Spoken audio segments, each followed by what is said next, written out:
سورۃ احزاب ہم شروع کرنے جا رہے ہیں۔ بسم اللہ الرحمن الرحیم۔ یا ایہا النبی اتق اللہ ولا تطع الکافرین والمنافقین۔ اے نبی صلی اللہ علیہ وآلہ وسلم، اللہ کا تقوی اختیار کیجیے اور کافرین اور منافقین کی باتیں نہ مانیے۔ جس طرح لفظ امر میں حکم کے ساتھ ساتھ مشورہ کے معنی بھی پائے جاتے ہیں، اسی طرح اطاعت کے معنی حکم ماننے کے بھی ہیں اور کسی کی بات پر توجہ اور دھیان دینے کے بھی ہیں۔ یہاں جو ولا تطع کے الفاظ میں نبی صلی اللہ علیہ وآلہ وسلم کو ہدایت دی جا رہی ہے کہ آپ صلی اللہ علیہ وآلہ وسلم ان لوگوں کی باتوں پر دھیان مت دیں۔ ان اللہ کان علیما حکیما، یقیناً اللہ سب کچھ جاننے والا، کمال حکمت والا ہے۔ واتبع ما یوحیٰ الیک من ربک، اور آپ صلی اللہ علیہ وآلہ وسلم پیروی کیجیے اس ہدایت کی جو آپ کی طرف وحی کی جا رہی ہے آپ کے رب کی طرف سے۔ یقیناً اللہ ان سب باتوں سے باخبر ہے جو تم کرتے ہو، اور آپ صلی اللہ علیہ وآلہ وسلم اللہ پر بھروسہ کیجیے، اللہ کافی ہے بھروسے کے لیے۔ یعنی آپ صلی اللہ علیہ وآلہ وسلم کو لوگوں کی طرف سے کوئی منفی پروپیگنڈے کا جو اندیشہ ہے، آپ اسے نظر انداز کیجیے اور اپنا توکل، اپنا بھروسہ اس ذات پر کیجیے جو آپ کا سہارا ہے اور آپ کے لیے کافی ہے۔ ما جعل اللہ لرجل من قلبین فی جوفہ، اللہ نے کسی شخص کے سینے میں دو دل نہیں رکھے۔ جوف کے معنی خالی جگہ کے ہیں، اور یہاں اس سے سینے کا وہ اندرونی حصہ مراد ہے جس کے بائیں جانب دل ہوتا ہے۔ یعنی ہر انسان کے سینے میں اللہ نے ایک ہی دل رکھا ہے۔ اگر محاورتاً یوں کہا جائے کہ فلاں فلاں کے دل یکجا ہو گئے یا فلاں کا دل فلاں کے دل سے مل گیا، تو اس طرح کہہ دینے سے سینے کے اندر حقیقت میں دو دل نہیں ہو جاتے۔ چنانچہ جس طرح یہ ایک ٹھوس حقیقت ہے کہ اللہ تعالیٰ نے کسی انسان کے سینے میں دو دل نہیں بنائے، اسی طرح یہ بھی ایک حقیقت ہے کہ کسی شخص کی دو مائیں نہیں ہوتی۔ کسی شخص کی ماں صرف وہی ہے جس نے اسے جنم دیا ہے، اور کسی انسان کا باپ صرف وہی ہے جس کے صلب سے وہ پیدا ہوا ہے۔ وَمَا جَعَلَ أَزْوَاجُكُمُ اللَّائِي تُظَاهِرُونَ مِنْهُنَّ أُمَّهَاتِكُمْ، اور نہ اس نے تمہاری ان بیویوں کو تمہاری مائیں بنایا ہے جن سے تم زہار کر بیٹھتے ہو۔ زہار یہ عرب دور کے جاہلیت کی ایک اصطلاح ہے کہ اگر کوئی شخص اپنی بیوی سے ناراض ہو کر یوں کہہ دیتا کہ اب تو میرے اوپر اپنی ماں کی پیٹھ کی طرح حرام ہے، تو اسے طلاق شمار کیا جاتا تھا اور اس کی بیوی اس پر ہمیشہ کے لیے حرام ہو جاتی تھی۔ یہاں پر اس خود ساختہ تصور کی نفی کر دی گئی کہ تم میں سے کسی کے اپنی بیوی کو ماں کہہ دینے سے یا ماں کے ساتھ تشبیہ دے دینے سے وہ اس کی ماں نہیں بن جاتی۔ اور زہار کے بارے میں واضح احکام آگے سورۃ مجادلہ میں ہم پڑھیں گے۔ وَمَا جَعَلَ أَدْعِيَاءَكُمْ أَبْنَاءَكُمْ، اور نہ ہی اس نے تمہارے منہ بولے بیٹوں کو تمہارے حقیقی بیٹے بنایا ہے۔ ذَلِكُمْ قَوْلُكُمْ بِأَفْوَاهِكُمْ، یہ سب تمہارے اپنے منہ کی باتیں ہیں۔ اللہ تعالیٰ کے نزدیک تمہاری ان خود ساختہ باتوں کی کوئی قانونی حیثیت نہیں ہے۔ کسی کی ماں صرف وہی ہے جس نے اسے جنم دیا ہے، اور کسی کا بیٹا بھی صرف وہی ہے جو اس کے صلب سے پیدا ہوا ہے۔ فقط کسی کے کہہ دینے سے نہ کوئی عورت کسی کی ماں بن جائے گی، نہ کسی کے زبانی دعویٰ سے کوئی کسی کا بیٹا بن جائے گا۔ واللہ یقول الحق وہو یہدی السبیل، اور اللہ حق کہتا ہے اور وہی سیدھے راستے کی طرف ہدایت دیتا ہے۔ ادعوہم لآبائہم هو اقسط عند اللہ، لہٰذا انہیں پکارا کرو ان کے باپوں کی نسبت سے، یہ زیادہ مبنی بر انصاف ہے اللہ کے نزدیک۔ وَإِن لَّمْ تَعْلَمُوا آبَاءَهُمْ فَإِخْوَانُكُمْ فِي الدِّينِ وَمَوَالِيكُمْ، اور اگر تمہیں ان کے باپوں کے بارے میں پتہ نہ ہو تو وہ تمہارے دینی بھائی اور رفیق ہیں۔ نسب کی حفاظت کرنا مقاصد شریعت میں سے ایک مقصد ہے، یعنی ہر شخص کا یہ حق ہے کہ اس کو یہ معلوم ہو کہ اس کا اصل باپ کون ہے۔ اب دیکھیں کہ بچہ پیدا کسی اور سے ہوا ہے لیکن نام کسی اور کا دیا جا رہا ہے، تو یہ کوئی چھوٹی بات نہیں ہے۔ اللہ کے یہاں یہ بہت بڑا جرم ہے۔ اب اڈاپشن کے سوالات آنے لگتے ہیں اس کے اوپر۔ ظاہر ہے بہت سے لوگ ہیں جو بچے اڈاپٹ کرتے ہیں، تو اس کا جواب اللہ تعالیٰ نے یہ دیا ہے کہ جس کے باپ کا پتہ ہے تو بچے کو بتاؤ کہ بچے کا باپ کون ہے۔ لیکن بعض اوقات ہوتا ہے کہ ماں باپ کا پتہ ہی نہیں ہوتا، جیسے کوڑے کے ڈھیر سے کوئی بچہ مل جاتا ہے، یا کسی ادارے کے ذریعے سے لوگ باہر بچے رکھ جاتے ہیں، جیسے عیدی والوں کے ہاں بچے جھولے میں ڈال دیتے ہیں تو ان کے بارے میں کچھ پتہ نہیں ہوتا، تو پھر وہ کیا ہیں؟ وہ دینی بھائی ہیں۔ یعنی بچے کو پتہ ہونا چاہیے کہ تم ہمارے حقیقی باپ نہیں ہو، اور یہ بہت بڑی حقیقت ہے۔ اور کیونکہ پھر بعض لوگ یہ کہتے ہیں کہ بچے کا کانفیڈنس شیلٹر ہو جاتا ہے، تو اگر سچائی سے شیلٹر ہو جاتا ہے تو جھوٹ سے بن نہیں سکتا، بلکہ اس سے زیادہ نقصان ہوتا ہے۔ تو احسن طریقہ یہ ہے کہ بچپن میں ہی بچے کو بتا دیا جائے، کانفیڈنس میں لے کے اس کو ساری ڈیٹیل سمجھا دی جائے۔ وقتی طور پہ بچہ تھوڑا سا صدمے میں ہوگا، لیکن پھر وہ آہستہ آہستہ ٹھیک ہو جائے گا۔ جتنے چھوٹی عمر میں بچے کو بتا دیا جائے گا اتنا اس کے لیے بہتر ہوگا۔ لیکن جب عام طور پر بچے بڑے ہو جاتے ہیں اور ان کو کہیں اور سے پتہ چلتا ہے کہ یہ ماں باپ میرے حقیقی ماں باپ نہیں ہیں، تو اس کو زیادہ شوق لگتا ہے۔ اور سب سے جو بڑی بات ہے وہ یہ کہ اللہ نے حکم نہیں دیا ایسا کرنے کا، تو ایسا نہیں کرنا ہمیں۔ ان کو ضرور بتا دینا چاہیے کہ ہم نے آپ کو اڈاپٹ کیا ہے۔ وَلَيْسَ عَلَيْكُمْ جُنَاحٌ فِي مَا أَخْطَأْتُمْ بِهِ، اور اس معاملے میں تم سے جو خطا ہوئی ہے اس پر تم سے کوئی مواخذہ نہیں، یعنی اس حکم سے پہلے اگر تم سے کوئی غلطی ہوئی ہے تو اللہ کے ہاں اس کی پکڑ نہیں ہوگی۔ وَلَكِن مَا تَعَمَّدَتْ قُلُوبُكُمْ، لیکن تم لوگ جو کچھ اپنے دلوں کے ارادے سے کرو گے اس کے بارے میں تم سے پھر پوچھا جائے گا۔ وَكَانَ اللَّهُ غَفُورًا رَحِيمًا، اور اللہ بہت بخشنے والا نہایت رحم کرنے والا ہے۔ النبی اولا بالمؤمنین من انفسہم، یقیناً نبی صلی اللہ علیہ وآلہ وسلم کا حق مومنوں پر خود ان کی جانوں سے بھی زیادہ ہے۔ تمام اہل ایمان پر لازم ہے کہ وہ اپنی جانوں سے زیادہ نبی صلی اللہ علیہ وآلہ وسلم کی جان کی فکر کریں، اور نبی صلی اللہ علیہ وآلہ وسلم کو اپنے ماں باپ، اپنی اولاد، اپنی جان سے بڑھ کر محبوب رکھیں۔ نبی صلی اللہ علیہ وآلہ وسلم نے فرمایا، تم میں سے کوئی شخص مومن نہیں ہو سکتا جب تک میں اس کو اس کے باپ، اس کی اولاد اور تمام انسانوں سے بڑھ کر محبوب نہ ہو جاؤں۔ یہ بخاری اور مسلم کی روایت ہے۔ وَأَزْوَاجُهُ أُمَّهَاتُهُمْ، اور نبی صلی اللہ علیہ وآلہ وسلم کی بیویاں ان کی مائیں ہیں۔ قرآن مجید کے ان الفاظ کی روح سے نبی صلی اللہ علیہ وآلہ وسلم کی ازدواج مسلمانوں کے لیے اسی طرح قابل احترام ہیں جس طرح ان کی حقیقی مائیں قابل احترام ہیں۔ چنانچہ ازواج مطہرات رضی اللہ تعالیٰ عنہم کے ناموں کے ساتھ ام المومنین کے الفاظ کا اضافہ کیا جاتا ہے، یعنی یہ اب تمام امت مسلمہ کی مائیں ہیں۔ وَأُولُو الْأَرْحَامِ بَعْضُهُمْ أَوْلَى بِبَعْضٍ فِي كِتَابِ اللَّهِ مِنَ الْمُؤْمِنِينَ وَالْمُهَاجِرِينَ، اور رحمی رشتے رکھنے والے اللہ کی کتاب کے مطابق مومنین اور مہاجرین کی نسبت ایک دوسرے کے زیادہ حقدار ہیں۔ إِلَّا أَن تَفْعَلُوا إِلَىٰ أَوْلِيَائِكُمْ مَعْرُوفًا، سوائے اس کے کہ تم لوگ اپنے دوستوں کے ساتھ کوئی حسن سلوک کرنا چاہو۔ یہاں پر یہ بات سمجھائی جا رہی ہے کہ اولو الارحام اللہ کے قانون میں رحمی اور خونی رشتے جو اولو الارحام ہیں یہ دوسرے تمام رشتوں پر فوقیت رکھتے ہیں۔ یہاں پر مومنین اور مہاجرین کا ذکر کر کے مدینہ کے مقامی معاشرے میں ایک مخصوص صورتحال کی بھی وضاحت کی گئی ہے، کیونکہ جب مسلمان مدینہ ہجرت کر کے آئے تھے تو اس وقت مہاجرین اور انصار کے درمیان مواخات کے تحت بے مثال رشتے قائم ہوئے تھے۔ فرمایا کہ تم لوگوں نے ان رشتوں کے حوالے سے قربانی کی نئی نئی مثالیں قائم کر کے دکھائی ہیں، لیکن اللہ کے قانون وراثت میں ایسے رشتوں کی کوئی حیثیت نہیں ہے۔ قانون وراثت میں نہ انصار اور مہاجرین جیسے کسی بھائی چارے کا لحاظ ہوگا اور نہ ہی منہ بولے رشتوں کے لیے کوئی حصہ مخصوص کیا جائے گا۔ البتہ اگر کوئی شخص تعلقات کی بنا پر کسی دینی بھائی کو، عزیز کو یا دوست کو کوئی چیز تحفتاً دینا چاہتا ہے یا کسی کے حق میں کوئی چیز ہبہ کرنا چاہتا ہے تو وہ ایسا کر سکتا ہے، لیکن اس کے لیے بھی پھر حکم کیا ہے کہ صرف پراپرٹی کا 1/3 دیا جائے گا۔ اس طرح سے کان ذالک فی الکتاب مسطورا، یہ سب باتیں پہلے سے کتاب میں لکھی ہوئی ہیں۔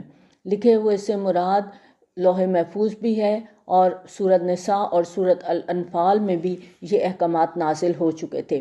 وَإِذْ أَخَذْنَا مِنَ النَّبِيِّينَ مِيثَاقَهُمْ، اور یاد کرو جب کہ ہم نے انبیاء علیہ السلام سے عہد لیا تھا، وَمِن نُوحٍ وَإِبْرَاهِيمَ وَمُوسَىٰ وَعِيسَىٰ ابْنِ مَرْيَم، اور آپ صلی اللہ علیہ وآلہ وسلم سے بھی، اور نوح علیہ السلام سے، اور موسیٰ اور عیسیٰ ابن مریم علیہ السلام سے بھی۔ وَأَخَذْنَا مِنْهُمْ مِيثَاقًا غَلِيظًا، اور ان سب سے ہم نے بڑا گاڑا قول اور قرار لیا تھا۔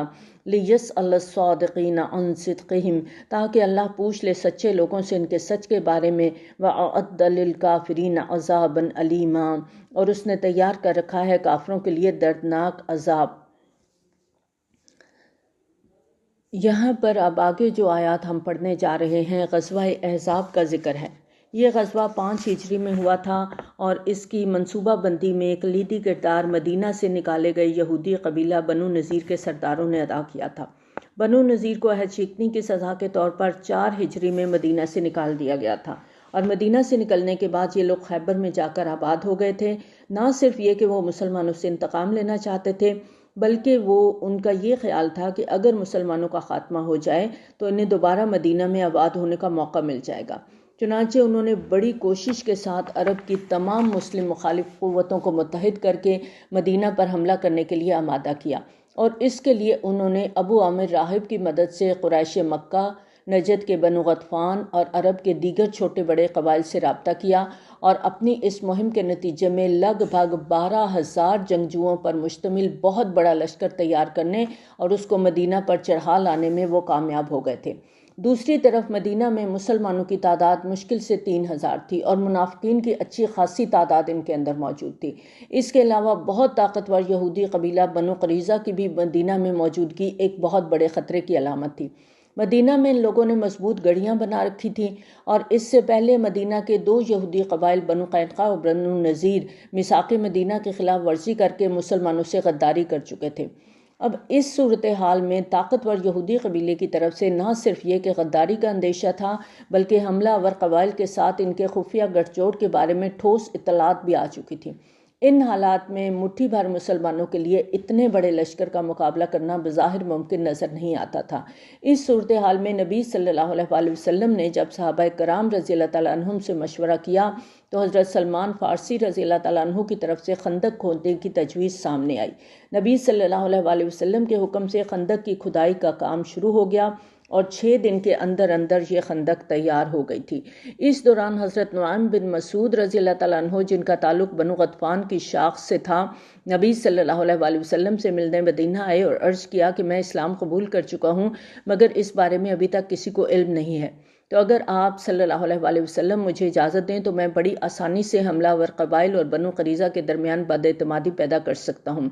چنانچہ نبی صلی اللہ علیہ وسلم کی اجازت سے حضرت نعیم بن مسعود رضی اللہ تعالیٰ عنہ بنو قریظہ کے پاس گئے، انہیں سمجھایا کہ دیکھو نبی صلی اللہ علیہ وسلم کے ساتھ تمہارا معاہدہ ہے، اگر تم عہد شکنی کر کے حملہ آور قبائل کا ساتھ دو گے تو ہو سکتا ہے تم اپنی توقعات کے مطابق مسلمانوں کو ختم کرنے میں کامیاب ہو جاؤ، لیکن اگر یہ منصوبہ ناکام ہو گیا تو سوچو تمہارا کیا بنے گا۔ یہ بھی ہو سکتا ہے ایسا چانس کہ باہر سے آئے ہوئے سب لوگ تو محاصرہ اٹھا کر چلتے بنے اور تمہیں مسلمانوں کے رحم و کرم پر چھوڑ جائیں، تو بہتر یہ ہے کہ حملہ آور قبائل کا ساتھ دینے سے پہلے تم اپنی حفاظت کی ضمانت کے طور پر ان کے کچھ افراد بطور یرغمال مانگ لو۔ اس کے بعد وہ قبائل کے سرداروں کے پاس گئے اور انہیں خبردار کیا کہ بنو قریظہ تم لوگوں سے مخلص نہیں ہے، وہ تم سے کچھ آدمی بطور یرغمال مانگنے کا منصوبہ بنا رہے ہیں تاکہ تمہارے آدمی مسلمانوں کے حوالے کر کے انہیں اپنی وفاداری کا یقین دلا سکیں، تو تم لوگ خبردار رہنا اور کسی قیمت پر بھی اپنے آدمی ان کے سپرد نہ کرنا۔ حملہ آور قبائل اور بنو قریظہ کے درمیان مسلمانوں پر مشترکہ حملے کے بارے میں معاہدہ طے پانے ہی والا تھا، لیکن حتمی شکل دینے سے پہلے بنو قریظہ نے حملہ آور قبائل سے کچھ افراد بطور ضمانت مانگ لیے۔ انہوں نے ان کا یہ مطالبہ رد کر دیا۔ اس طرح فریقین کے اندر بد اعتمادی کی فضا پیدا ہو گئی اور مسلمانوں کے خلاف ایک انتہائی خطرناک منصوبہ ناکام ہو گیا۔ اب بنو قریظہ کی طرف سے جب عدم تعاون کے بعد حملہ آور لشکر کی جو کامیابی کی رہی صحیح امید تھی وہ بھی ختم ہو رہی تھی، دوسری طرف موسم کی شدت اور رسد کی قلت سے بھی پریشانی کا سامنا تھا۔ تو ایک رات قدرت الہی سے شدید آندھی آئی، ان کے کیمپ کی ہر چیز درہم برہم ہو گئی، خیمے اکھڑ گئے، کھانے کی دیگیں الٹ گئیں، جانور ڈر گئے۔ اس غیبی وار کی شدت کے سامنے ان کی ہمتیں بالکل جواب دے گئیں۔ چنانچہ اسی افراتفری کے عالم میں تمام قبائل نے واپسی کا راستہ لیا۔ یہ محاصرہ تقریباً 25 دن تک جاری رہا۔ مسلمانوں کے لیے بہت سخت امتحان تھا جس سے وہ سرخرو ہو کر نکلے، لیکن دوسری طرف اس آزمائش سے منافقین کے نفاق کا پردہ بھی چاک ہو گیا، اور ایک ایک منافق کا جو خباثت تھی وہ اس کی زبان پہ آ گئی۔ یہی دراصل اس آزمائش کا مقصد بھی تھا، لِیَمِیزَ اللَّهُ الْخَبِیثَ مِنَ الطَّیِّبِ، کہ تاکہ اللہ ناپاک کو پاک سے چھانٹ کر الگ کر دے۔ اب اس پس منظر کے ساتھ ہم آیات کو دیکھتے ہیں تاکہ ہمیں آیات کو سمجھنے میں آسانی ہو جائے۔ یا ایہا الذین آمنوا اذکروا نعمت اللہ علیکم، اے اہل ایمان یاد کرو اللہ کے اس انعام کو جو تم لوگوں پر ہوا، اذ جاءتکم جنود، جب تم پر حملہ آور ہوئے بہت سے لشکر۔ یہ لشکر مدینہ پر چاروں طرف سے چڑھ آئے تھے۔ بنو غطفان، بنو خزاعہ کے لشکروں نے مشرق کی طرف سے چڑھائی کی، جنوب مغرب کی طرف سے قریش مکہ حملہ آور ہوئے، اور شمال کی جانب سے بنو نذیر اور خیبر کے دوسرے یہودی قبائل کی مکمل پشت پناہی حاصل تھی۔ تو ہم نے ان پر ایک سخت آندھی بھیجی اور ایسے لشکر بھی جو تم نے نہیں دیکھے تھے، یعنی آندھی کی کیفیت تو تم لوگوں نے دیکھی، لیکن اس کے علاوہ ہم نے ان پر فرشتوں کے لشکر بھی بھیجے تھے جو تم کو نظر نہیں آئے۔ وَكَانَ اللَّهُ بِمَا تَعْمَلُونَ بَصِيرًا، اور جو کچھ تم لوگ کر رہے تھے اللہ اسے دیکھ رہا تھا، یعنی اس دوران کس کا ایمان غیر متزلزل رہا، کس کی نیت میں نفاق تھا، کون اپنے نفاق کو زبان پر لے آیا، یہ سب اللہ کو معلوم تھا۔ اور محاصرے کے غیر معمولی طور پر طول کھینچنے سے کفار کے لشکر میں روز بروز بددلی پھیلتی چلی جا رہی تھی، اور اس دوران جیسا کہ ہم نے ابھی پڑھا تھا کہ حضرت نعیم بن مسعود اشجعی رضی اللہ تعالیٰ عنہ کی حکمت عملی سے ان کے درمیان آپس میں بنو قریظہ اور حملہ آور قبائل کے درمیان جو بد اعتمادی پیدا ہو گئی، پھر طویل محاصرے کے بعد اچانک خوفناک آندھی نے بھی اپنا رنگ دکھایا، اور فرشتوں کے لشکر جو اللہ کی طرف سے مدد تھی اس کی کیفیت کا اندازہ نہیں کیا جا سکتا۔ ان سب کا نتیجہ یہ نکلا کہ عرب کی تاریخ کے سب سے بڑے لشکر کو اپنے مقاصد حاصل کیے بغیر ناکام اور نامراد لوٹنا پڑا۔ اذ جاءوکم من فوقکم ومن اسفل منکم، جب وہ لشکر آئے تم پر تمہارے اوپر سے بھی اور تمہارے نیچے سے بھی۔ جزیرہ نمائے عرب میں شمالاً جنوباً حجاز کا طویل پہاڑی سلسلہ ہے۔ مکہ، طائف، مدینہ حجاز ہی میں واقع ہیں، اور اسی علاقے میں اوپر شمال کی طرف تبوک کا علاقہ ہے۔ اس پہاڑی سلسلے اور ساحل سمندر کے درمیان ایک وسیع میدان ہے جس کا نام تہامہ ہے۔ حجاز کے پہاڑی سلسلے اور تہامہ کے درمیان سطح مرتفع ہے جو اگرچہ پہاڑی علاقے تو نہیں ہے مگر میدانی سطح سے بلند ہے۔ اس علاقے میں بنو غطفان وغیرہ قبائل آباد تھے، اور اس لحاظ سے اس آیت کے الفاظ کا مفہوم یہ ہے کہ مدینہ کے اوپر کی طرف سے بنو غطفان وغیرہ اور نیچے تہامہ کی طرف سے قریش مکہ حملہ آور ہوئے تھے۔ وَإِذْ زَاغَتِ الْأَبْصَارُ بَلَغَتِ الْقُلُوبُ الْحَنَاجِرَ، اور جب خوف کے مارے نگاہیں پتھرا گئی تھیں اور دل حلق میں آ گئے تھے۔ یہ اس غیر معمولی کیفیت کا نقشہ ہے جب انتہائی خوف اور دہشت کی وجہ سے انسان کی آنکھیں حرکت کرنا بھول جاتی ہیں، جیسے ایک دم سے آنکھیں کھل جاتی ہیں نا، پتھرا جاتی ہیں، تو ہم کہتے ہیں آنکھیں پتھرا گئی ہیں، وہ کیفیت تھی۔ جب دل کی دھڑکن بھی غیر معمولی طور پہ تیز ہو جاتی ہے نا، اور ایسے لگتا ہے کہ جیسے دل اچھل کے سینے سے باہر نکل آئے گا۔ ہم کہتے بھی ہیں نا، میرا تو دل حلق کو آ رہا تھا، محاورہ بھی ہے۔ وَتَظُنُّونَ بِاللَّهِ الظُّنُونَ، اور تم اللہ کے بارے میں طرح طرح کے گمان کرنے لگے۔ هُنَالِكَ ابْتُلِيَ الْمُؤْمِنُونَ وَزُلْزِلُوا زِلْزَالًا شَدِيدًا، اس وقت اہل ایمان کو خوب آزما لیا گیا اور وہ شدت کے ساتھ جھنجھوڑ ڈالے گئے۔ اس شدید آزمائش کا نتیجہ یہ نکلا کہ جو منافقین کے اندر کی خباثت تھی وہ ان کی زبانوں پہ آ گئی۔ وَإِذْ يَقُولُ الْمُنَافِقُونَ وَالَّذِينَ فِي قُلُوبِهِم مَّرَضٌ مَّا وَعَدَنَا اللَّهُ وَرَسُولُهُ إِلَّا غُرُورًا، اور جب کہہ رہے تھے منافقین اور وہ لوگ جن کے دلوں میں روگ تھا کہ نہیں وعدہ کیا تھا ہم سے اللہ اور اس کے رسول صلی اللہ علیہ وآلہ وسلم نے مگر دھوکے کا، یعنی اللہ اور اس کے رسول صلی اللہ علیہ وآلہ وسلم نے ہم سے جو وعدے کیے تھے وہ تو ٹوٹلی فریب نکلے۔ ہمیں تو انہوں نے سبز باغ دکھا کے مروا ہی دیا۔ ہم سے تو یہ کہا گیا تھا کہ اللہ کی مدد تمہارے شامل حال رہے گی اور قیصر و کسریٰ کی سلطنتیں تمہارے قدموں میں ڈھیر ہو جائیں گی، لیکن آج ہماری یہ حالت ہے کہ ہم قضائے حاجت کے لیے باہر نکلنے سے عاجز ہو گئے ہیں۔ ظاہر ہے اس دور میں آج کل کے طرز کے تو بیت الخلاء نہیں تھے، تو محاصرے کے دوران اس نوعیت کے جو مسائل پیدا ہوئے اس پر منافقین نے بہت شور مچایا۔ وَإِذْ قَالَتْ طَائِفَةٌ مِّنْهُمْ يَا أَهْلَ يَثْرِبَ لَا مُقَامَ لَكُمْ فَارْجِعُوا، اور جب ان میں سے ایک گروہ نے کہا اے اہل یثرب اب تمہارا کوئی ٹھکانہ نہیں، چنانچہ تم لوٹ جاؤ، کہ تمہارے بچنے کا کوئی چانس نہیں ہے، خندق کے سامنے اتنے بڑے لشکر کے مقابلے میں تم ٹھہر نہیں سکتے، تو اپنی جانیں بچانے کی فکر کرو اور واپس چلو۔ اور ان میں سے ایک گروہ نبی صلی اللہ علیہ وآلہ وسلم سے اجازت طلب کر رہا تھا اور وہ کہہ رہے تھے کہ ہمارے گھر غیر محفوظ ہیں۔ محاصرے کے دوران شہر کی صورتحال کچھ اس طرح کی تھی کہ حملہ آوروں کے مقابلے میں تمام مرد شہر سے باہر ایک جگہ پر اکٹھے ہو گئے تھے، اور نبی صلی اللہ علیہ وآلہ وسلم نے عورتوں اور بچوں کی حفاظت کا انتظام فرمایا کہ انہیں مدینہ کے وسطی علاقے میں ایک بڑی حویلی کے اندر جمع کر کے وہاں پر پہرے وغیرہ کا بندوبست فرما دیا۔ جب بنو قریظہ کی طرف سے عہد شکنی کی خبریں آئیں تو اس یہودی قبیلے کی طرف سے عورتوں اور بچوں پر حملے کا شدید خدشہ پیدا ہو گیا۔ اس صورتحال میں منافقین بار بار نبی صلی اللہ علیہ وآلہ وسلم سے اس بہانے واپس اپنے گھروں کو جانے کی اجازت مانگتے تھے کہ ان کے گھر غیر محفوظ ہو گئے ہیں اور ان کے اہل و عیال کی جانوں کو شدید خطرہ لاحق ہے۔ اللہ تعالیٰ فرماتے ہیں وَمَا هِيَ بِأَوْرَةٍ، حالانکہ وہ غیر محفوظ نہیں تھے۔ اللہ اور اس کے رسول صلی اللہ علیہ وآلہ وسلم کی طرف سے ان کے اہل و عیال کی حفاظت کا مناسب بندوبست کیا گیا تھا۔ بظاہر انہیں کوئی خطرہ نہیں تھا۔ ان یریدون الا فرارا، حقیقت میں وہ کچھ نہیں چاہتے تھے سوائے فرار کے، یعنی یہ جو ان کے تھے باتوں میں کوئی اصلیت نہیں تھی، یہ صرف جنگ سے بھاگنے کے بہانے تلاش کر رہے تھے۔ اور اگر کہیں ان پر دشمن گھس آئے ہوتے مدینہ کے اطراف سے، پھر ان سے مطالبہ کیا جاتا فتنے کا تو وہ اسے قبول کر لیتے، یعنی اگر خدا نخواستہ کفار اور مشرکین کے لشکر واقعی مدینہ میں داخل ہو جاتے اور وہ ان منافقین کو اعلانیہ مرتد ہونے کا کہتے اور مسلمانوں سے جنگ کی دعوت دیتے، تو ایسی صورتحال میں یہ لوگ بلا تردد ان کی بات مان لیتے اور دین سے منکر ہو کر ان کے ساتھ مل جاتے۔ وَمَا تَلَبَّثُوا بِهَا إِلَّا يَسِيرًا، اور اس میں بالکل توقف نہ کرتے مگر تھوڑا سا، کیونکہ ایمان ابھی ان کے دلوں میں راسخ ہوا ہی نہیں تھا، اس لیے جو ہی انہیں ایمان کے دعوے سے پھرنے کا موقع ملتا وہ فوراً ہی اللہ اور اس کے رسول صلی اللہ علیہ وآلہ وسلم سے بری الذمہ ہونے کا اعلان کر دیتے، حالانکہ اس سے قبل وہ اللہ سے وعدہ کر چکے تھے کہ وہ کبھی پیٹھ نہیں دکھائیں گے اور اللہ سے کیے گئے عہد کی باز پرس تو ہونی ہی ہے۔ اے نبی صلی اللہ علیہ وآلہ وسلم، ان سے کہہ دیجئے تمہارے یہ بھاگنا تمہیں کوئی فائدہ نہیں پہنچائے گا۔ اگر تم لوگ موت یا قتل سے بھاگ رہے ہو اور اگر بھاگو گے تب بھی تم زندگی کے ساز و سامان سے فائدہ نہیں اٹھا سکو گے مگر تھوڑا سا۔ موت سے تو کوئی شخص بھاگ ہی نہیں سکتا، موت تو ہر جگہ اپنے شکار کا پیچھا کر سکتی ہے۔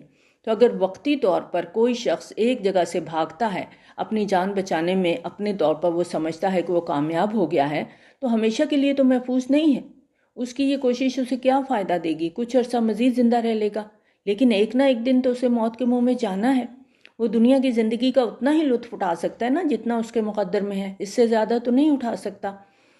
آپ صلی اللہ علیہ وآلہ وسلم کہہ دیجئے کون ہے وہ جو تمہیں اللہ سے بچا سکتا ہے اگر وہ ارادہ کرے تمہارے ساتھ نقصان کا، یا اس کی رحمت کو روک سکتا ہے اگر وہ ارادہ کرے تمہارے ساتھ رحمت کا، یعنی وہ تمہارے ساتھ جیسا بھی معاملہ کرنا چاہے کوئی اس کے آڑے نہیں آ سکتا، اور یہ لوگ نہیں پائیں گے اپنے لیے اللہ کے مقابلے میں کوئی حمایتی اور نہ کوئی مددگار۔ اللہ خوب جانتا ہے تم میں سے ان لوگوں کو جو روکنے والے ہیں۔ مدینہ کے دو اطراف تو قدرتی رکاوٹوں کی وجہ سے محفوظ تھے، جبکہ عقب میں بنو قریظہ کی گڑیاں تھیں، اور جب تک انہوں نے معاہدے کی اعلانیہ خلاف ورزی نہیں کی تھی تب تک ان کی طرف سے بھی بظاہر کوئی خطرہ نہیں تھا۔ چنانچہ مسلمانوں کی اکثریت حملہ آور لشکر کے سامنے خندق کے اندرونی جانب مورچہ بند تھی، اور یہی جنگ کا اصل محاذ تھا، اور منافقین نہ صرف یہ کہ خود اس محاذ پر جانے سے کتراتے تھے بلکہ دوسروں کو بھی روکتے تھے کہ اس طرف مت جاؤ۔ وَالْقَائِلِينَ لِإِخْوَانِهِمْ هَلُمَّ إِلَيْنَا، اور اپنے بھائیوں سے یہ کہنے والے ہیں کہ ہماری طرف آ جاؤ، یعنی دوسرے بھائی بندوں کو بھی نصیحت کے انداز میں سمجھاتے تھے کہ ہمارے پاس آ جاؤ، ہماری طرح اپنے گھروں میں چھپے رہو، محاذ کی طرف مت جاؤ۔ وَلَا يَأْتُونَ الْبَأْسَ إِلَّا قَلِيلًا، اور وہ نہیں آتے جنگ کی طرف مگر بہت تھوڑی دیر کے لیے، یعنی دکھاوے کے لیے محاذ جنگ پر آتے بھی تھے تو ہیلے بہانوں سے واپس جانے کی فکر میں رہتے تھے۔ اشحتن علیکم، اے مسلمانوں تمہارا ساتھ دینے میں یہ سخت بخیل ہیں۔ جب خطرہ پیش آتا ہے تو اے نبی صلی اللہ علیہ وآلہ وسلم، آپ ان کو دیکھتے ہیں کہ وہ آپ کی طرف اس طرح تاک رہے ہوتے ہیں کہ ان کی آنکھیں گردش کرتی ہیں اس شخص کی آنکھوں کی طرح جس پر موت کی غشی طاری ہو، یعنی اللہ کے راستے میں جہاد کی خبر سنتے ہی انہیں اپنی جان کے لالے پڑ جاتے ہیں، اور خطرات کے اندیشوں میں ان پر موت کی کیفیت طاری ہو جاتی ہے۔ پھر جب خطرہ جاتا رہتا ہے تو وہ تم لوگوں پر چڑھ دوڑتے ہیں اپنی تیز زبانوں سے۔ وَإِذَا ذَهَبَ الْخَوْفُ سَلَقُوكُمْ بِأَلْسِنَةِ خِدَادٍ، سلق یسلق سلقن کے معنی ہوتے ہیں کسی پر ہاتھ یا زبان سے حملہ آور ہونا۔ تو یہاں مطلب یہ ہے کہ وہ لوگ نبی صلی اللہ علیہ وآلہ وسلم پر حملہ آور ہوتے ہیں اپنی لوہے کی زبانوں سے۔ یہ محاورے کا اسلوب ہے، جیسے اردو میں ہم کہتے ہیں قینچی کی طرح زبان کا چلنا۔ تو خطرہ گزر جانے کے بعد ان کی زبانیں مسلمانوں کے سامنے قینچی کی طرح چلنے لگ جاتی ہیں، اور یہ اپنے ایمان کا اظہار کرتے ہیں اور مسلمانوں پر تنقید کرنا شروع ہو جاتے ہیں۔ اشحۃ علی الخیر، لالچ کرتے ہوئے مال پر، ان کی خواہش ہوتی ہے کہ مال غنیمت انہیں مل جائے۔ یہ وہ لوگ ہیں جو حقیقت میں ایمان نہیں لائے اور اللہ نے ان کے اعمال ضائع کر دیے۔ وَكَانَ ذَلِكَ عَلَى اللَّهِ يَسِيرًا، اور یہ اللہ پر بہت آسان ہے۔ یعنی یہ وہ لوگ ہیں جو زبان سے ایمان کا دعویٰ تو کرتے ہیں لیکن دل سے ہرگز ایمان نہیں لائے۔ انہوں نے اس حالت میں جو بھی نیک اعمال کیے ہیں ان کا کوئی بدلہ انہیں نہیں ملے گا۔ ظاہر ہے یہ لوگ ایمان کے دعوے دار تھے، نمازیں بھی پڑھتے تھے، مسجد نبوی میں نبی صلی اللہ علیہ وآلہ وسلم کی امامت میں نمازیں پڑھتے تھے، لیکن ان کے یہ سارے اعمال یہاں بتا دیا گیا ضائع ہو چکے ہیں، کیونکہ منافقت کی کیفیت میں کیا گیا نیکی اور بھلائی کا کوئی بھی عمل اللہ کے ہاں قابل قبول نہیں ہے۔ اس آیت میں ہم سب کے لیے لمحہ فکریہ ہے۔ ہم سب کو یہاں پر بتایا جا رہا ہے کہ منافقت کی وجہ سے اعمال ضائع ہو جاتے ہیں، اور یہ یاد رکھیں یہ مدینہ کے منافقین کی صرف بات نہیں ہے، یہ قیامت تک آنے والے ہر اس شخص کی بات ہے جس کے دل میں منافقت ہے، جس کے دل اور زبان میں تضاد ہے۔ تو ہم سب کو اپنے آپ کو چیک کرنا ہے کہ ہم کہاں کھڑے ہیں۔ ہمارے کیا جو دل میں ہے وہی میری زبان پر ہوتا ہے، یا زبان پر کچھ اور ہے اور دل کے اندر کی کیفیت کچھ اور ہے؟ اس کے لیے ہمیں کوشش کرنی ہے، دعا بھی کرنی ہے، محنت بھی کرنی ہے، اس منافقت کو اپنے دل سے نکالنا ہے، ورنہ کیا ہوگا؟ اولئک لم یؤمنوا فاحبط اللہ اعمالہم، یہ وہ لوگ ہیں جو حقیقت میں ایمان نہیں لائے۔ فاحبط اللہ اعمالہم، اللہ نے ان کے اعمال ضائع کر دیے۔ وکان ذلک علی اللہ یسیرا، اللہ کے لیے یہ بہت آسان ہے۔ یہ منافقت کوئی معمولی بیماری نہیں ہے، یہ کینسر کی طرح انسان کے اندر گھس جاتی ہے، اور اس کو نکالنے کے لیے بڑی کوشش، بڑی محنت کی ضرورت ہے، کیونکہ ہر وقت ہم اپنے آپ کو اگر چیک کریں، قرآن کے آئینے میں اپنے آپ کو رکھ کر دیکھیں تو کہیں نہ کہیں ہر وقت ہم بھی اس بیماری کا شکار رہتے ہیں۔ تو اس بیماری سے نکلنے کے لیے دل کی صفائی کی ضرورت ہے۔ قلب سلیم یاد کر لیں، سلامتی والا دل جس کے اندر نہ غصہ ہے، نہ نفرت ہے، نہ کدورت ہے، نہ لالچ ہے، نہ حرص ہے، نہ کسی کے خلاف کوئی بغض ہے، نہ کینہ ہے، نہ نفرت ہے، محبت ہی محبت ہے، نرمی ہی نرمی ہے۔ اور یہی دل ہوگا تو دل اور زبان میں موافقت بھی ہوگی، اور یہی دل ہوگا تو ہی ہم اس بیماری سے اپنے آپ کو نجات دلا سکتے ہیں۔ اللہ تعالی ہم سب کو توفیق دے کہ ہم منافقت سے اپنے آپ کو بچا سکیں۔ یحسبون الاحزاب لم یذهبوا، وہ لشکروں کے بارے میں سمجھتے ہیں کہ وہ ابھی گئے نہیں ہیں، اگرچہ کفار کے تمام لشکر واپس جا چکے ہیں، لیکن ان پر ایسا خوف طاری ہے کہ انہیں یقین ہی نہیں آ رہا کہ وہ چلے گئے۔ وہ سمجھتے ہیں کہ یہ لشکر کسی حکمت عملی کی وجہ سے تھوڑی دیر کے لیے ادھر ادھر ہو گئے ہیں، کچھ دیر کے بعد دوبارہ آ جائیں گے۔ جس طرح کوئی خوفناک حادثہ ہوتا ہے نا تو دیر تک انسان کے اوپر اس کی دہشت سوار رہتی ہے، اسی طرح ان کے اعصاب پر بھی لشکروں کا خوف مسلط ہے، اور اگر لشکر دوبارہ حملہ آور ہو جائیں تو ان کی خواہش ہوگی کہ وہ بدوؤں کے ساتھ صحرا میں رہ رہے ہوتے اور وہیں سے تمہاری خبریں معلوم کرتے رہتے۔ یعنی ایسی صورت میں ان کی خواہش کیا ہوگی کہ کاش یہ لوگ مدینہ کو چھوڑ کے ریگستان میں چلے جاتے، وہاں اہل بدو کے درمیان محفوظ جگہ پر پناہ لیتے، مدینہ کی خبریں پوچھتے رہتے کہ جنگ کا اونٹ کس کروٹ بیٹھتا ہے، پھر واپس آ جاتے۔ وَلَوْ كَانُوا فِيكُمْ مَا قَاتَلُوا إِلَّا قَلِيلًا، اور اگر وہ تمہارے درمیان رہتے تو قتال نہ کرتے مگر بہت تھوڑا۔ یعنی اگر یہ لوگ مسلمانوں کے بیچ میں موجود بھی ہوتے تو کسی نہ کسی بہانے جنگ سے جان چھڑا لیتے، اور کبھی کبھار محض دکھانے کے لیے کسی مہم میں بادل نخواستہ برائے نام سا حصہ بھی لے لیتے۔